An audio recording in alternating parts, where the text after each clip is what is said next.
घर में जाहिर की बहन भी मौजूद थी, जिनको इस तमाम तर वाक़े से बिल्कुल ऐसे गायब कर दिया गया जैसे कि वो वहाँ मौजूद ही नहीं थी। मुजरिम काफी चालाक है। बिस्मिल्लाहिर्रहमानिर्रहीम, अस्सलाम वालेकुम नाज़रीन, मैं हूं अलीशा शहजाद और आप देख रहे हैं मेरा ऑफिशियल यूट्यूब चैनल। नाज़रीन, मैं हाजिर हुई हूं लेटेस्ट अपडेट लेके नूर मुकद्दम कत्ल केस के हवाले से। चूंकि हम सब जानते हैं कि सीसीटीवी फुटेज का फोरेंसिक होने के लिए गया, मुजरिम का पॉलीग्राफिक टेस्ट हुआ और उसके साथ साथ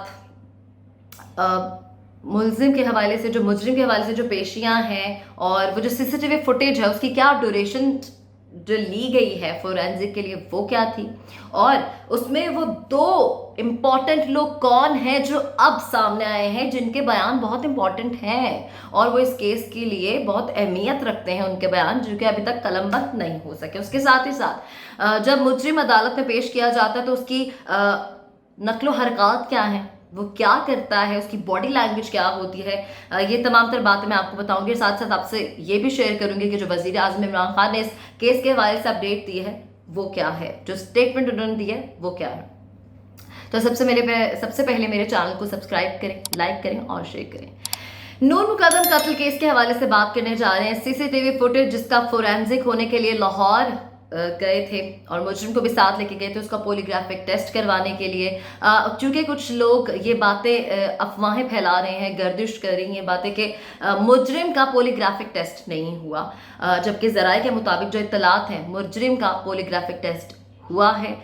जो अंदर उस लैब में मौजूद थे जिन्होंने ये टेस्ट किया है उनसे मुस्तनद ज़राए से ये पता चला है कि उनकी ये स्टेटमेंट है कि मुजरिम का पॉलीग्राफिक टेस्ट किया गया है और 20 सवालात किए गए थे। टाला मटोली करता रहा मुजरिम और कोशिश करता रहा, एक्टिंग करता रहा कि मैं फेंट हो चुका हूँ। काफ़ी जो मुजरिम है जाहिर जाफर यानी काफ़ी ज़हीन भी है और चालाक भी है और एक्टिंग तो उसकी बहुत ही अच्छी डाली है। और उसके साथ ही साथ अब आपको ये बताना चाहती हूँ मैं कि इस फुटेज की ड्यूरेशन क्या है। इस फुटेज की 40 आवर्स 40 घंटे की ड्यूरेशन जो है वो ली गई है और इसका फोरेंसिक कराया गया है।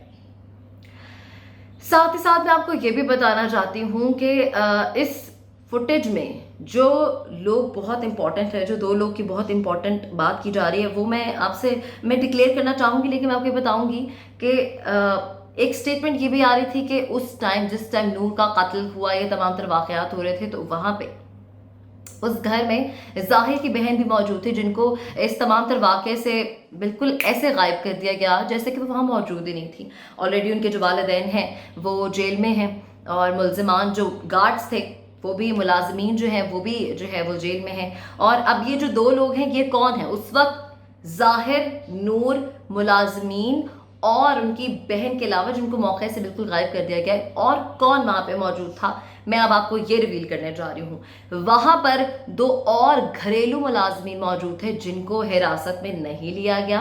सहाफ़ियों की जानिब से जब सवाल किया गया जो कि पब्लिक प्रोसिक्यूटर हैं साजिद चीमा साहब, उनको जब ये पूछा गया कि उन दोनों को क्यों नहीं हिरासत में लिया गया, तो उन्होंने कहा कि वो घरेलू मुलाजमीन हैं तो हम उनको हिरासत में इसलिए नहीं लिया कि जब उनको बुलाया जाएगा वो हाजिर हो जाएंगे और अपना बयान रिकॉर्ड करा देंगे और जो स्टेटमेंट हम उनसे जो उनके पास इस हवाले से तमाम तर बतौर एनी शाहिद होके जो इन्फॉर्मेशन होगी वो हमें मिल जाएगी, इसलिए उनको हिरासत में नहीं लिया गया है।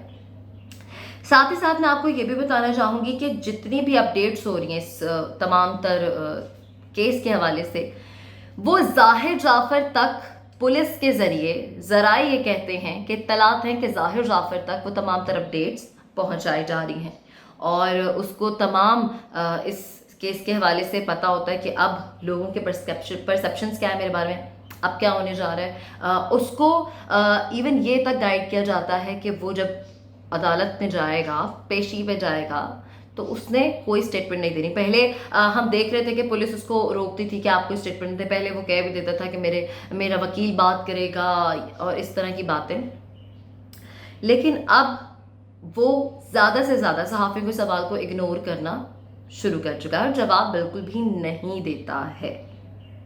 उसके साथ ही साथ जबकि अब हम कुछ बात कर लेते हैं हेयरिंग के हवाले से, पेशी के हवाले से। पेशी के हवाले से सबसे पहले मैं आपको बताना चाहूँगी उसकी बॉडी लैंग्वेज और what he is doing inside the court in front of the जजेस, और अब उनके इस केस के हवाले से जज ने क्या फैसला दिया है। सबसे पहले तो उनका जिस्मानी रिमांड मांगा गया है दोबारा, चूंकि पहले भी कहा गया था कि अब उनका जिस्मानी रिमांड नहीं मांगा जाएगा उनके वकील की जानिब से।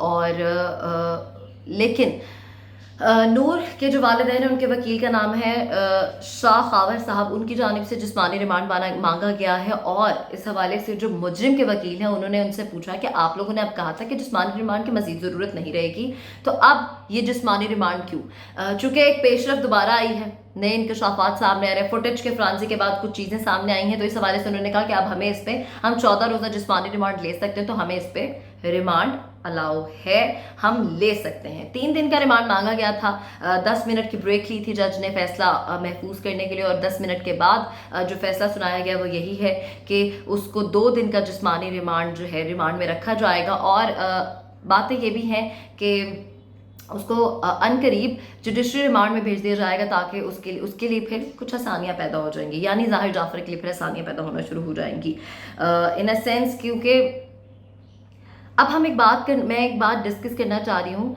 कि जो अहाता अदालत में जब जाहिर एंटर होता है उस टाइम उसकी क्या अब करंट नकलो हरकत हम आपको बताते हैं, और वो वहाँ बैठ के क्या चीज़ नोट कर रहा होता है हम आपको वो भी बताएंगे।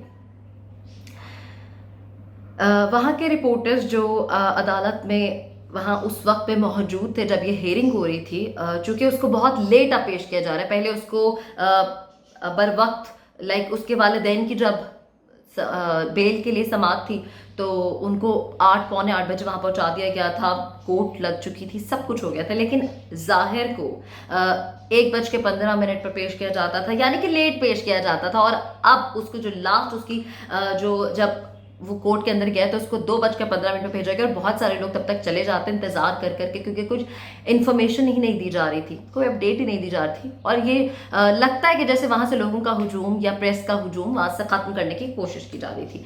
खैर, अंदर अहाता अदालत में मुजरिम क्या करता है? मुजरिम ये करता है कि जो रिपोर्टर्स हेयरिंग के दौरान नोट्स बना रहे होते हैं, मुजरिम उस पर बड़ा गौर से देखकर कोशिश करता है कि मैं अपनी किसी तरह इस पर ये पढ़ सकूं ये क्या लिख रहे हैं, और कोशिश करता रहता है कि ये क्या नोट कर रहे हैं, ये क्या पोर्ट्रे करेंगे अब आवाम को मेरे बारे में, अब ये क्या लिख रहे हैं, ये किस तरह इस जो है हेडिंग को लिख रहे हैं, ये क्या पोर्ट्रे करना चाह रहे हैं। वो इस चीज़ पे बड़ा गौर करने की कोशिश करता है, पढ़ने की कोशिश करता है, उचक उचक के देखने की कोशिश करता है कि ये क्या लिख रहे हैं।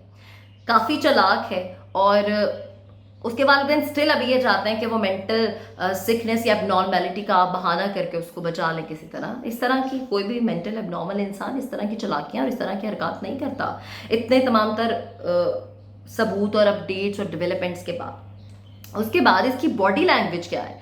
इसकी बॉडी लैंग्वेज जनाब ये है कि अब पिछली समातों से ऑनवर्ड अब काफ़ी कपड़े साफ सुथरे, बाल पूरे बंद हुए होते हैं, पोनी की होती है। और बॉडी लैंग्वेज ये है कि लास्ट समात की बॉडी लैंग्वेज थी कि पुलिस वाले एक साइड से, दूसरे पुलिस वाले ने दूसरी साइड से, दोनों साइड से कवर किया होता पुलिस वालों ने जब मुजरिम को लेके आ रहे होते हैं। लेकिन अब की बार एक पुलिस वाला उसके आगे चल रहा था और जाहिर थोड़ी थोड़ी देर बाद उसको थाम लेता था, उसको पकड़ लेता था, जैसे कि वो उसको एक सहारा है, एक सपोर्ट है। और इस तरह की चीज़ें इंसान साइकोलॉजिकली देखे तो तभी करता है कि जब उसको पता होता है कि ये मेरी सपोर्ट है, ये मुझे संभाल सकता है। अब न जाने पुलिस इस हवाले से क्या प्रोटोकॉल्स दे रही है या क्या तमाम तर इंफॉर्मेशन अंदर है या क्या उसको फैसिलिटेशंस मिल रही हैं, ये तो अभी हम रिवील नहीं कर सकते। लेकिन अनकरीब इस हवाले से भी कुछ ना कुछ ज़रूर सामने आ जाएगा। और साथ ही साथ आपको ये बताना बहुत ज़रूरी है कि जो इस पे स्टेटमेंट आई है वज़ीर आज़म पाकिस्तान इमरान खान के हवाले से, क्योंकि ये बहुत इंपॉर्टेंट है।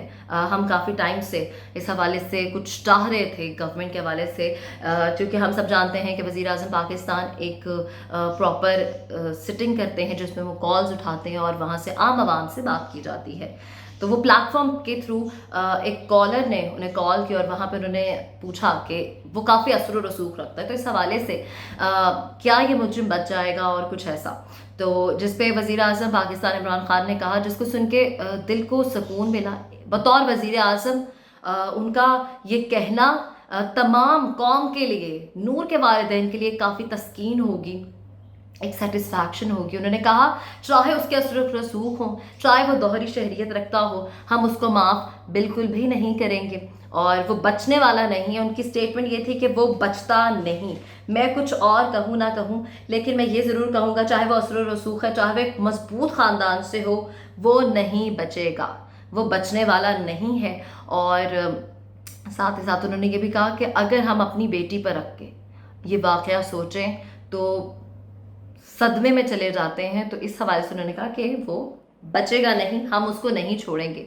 और ये थी तमाम तर अपडेट्स। हमारी दुआ भी यही है कि जिस तरह वज़ीर आज़म पाकिस्तान इमरान खान ने ये कहा है कि वो बचने वाला नहीं है, वो ना ही बचे। और जो उसने एतराफ़ जुर्म किया है, जो उसने सारा जुल्म और ज़्यादती की है नूर के साथ, तो उस हवाले से उसको सज़ा मिले, प्रॉपर उसके जो उसकी सज़ा बनती है उसको वो सज़ा मिलनी चाहिए। ये थी तमाम तर अपडेट्स। आपको ये वीडियो अच्छी लगी हो, इन्फॉर्मेटिव लगी, तो इस मेरे चैनल को सब्सक्राइब करें और मेरी वीडियो को लाइक करें और शेयर करें। अपना बहुत सारा ख्याल रखिएगा, मुझे अपनी दुआओं में याद रखिएगा। अल्लाह निगहबान।